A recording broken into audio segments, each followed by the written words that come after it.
If root of 1 plus x divided by 144 equal to 13 divided by 12, then find x value. இப்போ இந்த ரூட்டை cancel பண்ணுறதுக்காக நம்ம என்ன பண்ணுறோம், ரெண்டு பக்கம் ஸ்கொயர் பண்ண போகிறோம். So root of 1 plus x divided by 144 whole square equal to 13 divided by 12 whole square. இப்போ என்ன ரூட்டும் ஸ்கொயரும் கேன்சல் ஆயிரும். ஸோ ரிமைனிங் என்ன இருக்கும், 1 plus x divided by 144 equal to 13 into 13 169 divided by 12 into 12 144.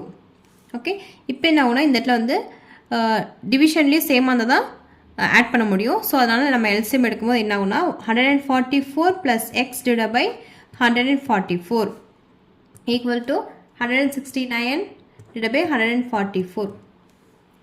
Next stepல 144 plus x equal to 169 divided by 144. இந்த 144 வந்து டிவிஷனில் இருக்குது. So right hand side வந்து மல்டிப்ளிகேஷன் வரும். ஸோ 144 இப்போ என்ன ஆகுனா இது கேன்சல் ஆயிருமா. ஸோ ரிமைனிங் என்ன இருக்குன்னா எக்ஸ் ஈக்குவல் டு 169. இந்த 144 வந்து ப்ளஸில் இருக்குது. ஸோ ரைட் ஹேண்ட் சைடு வந்து மைனஸாக வரும். ஸோ நமக்கு இது சப்ட்ராக்ட் பண்ண நமக்கு என்ன கிடைக்குன்னா 25. therefore x equal to 25.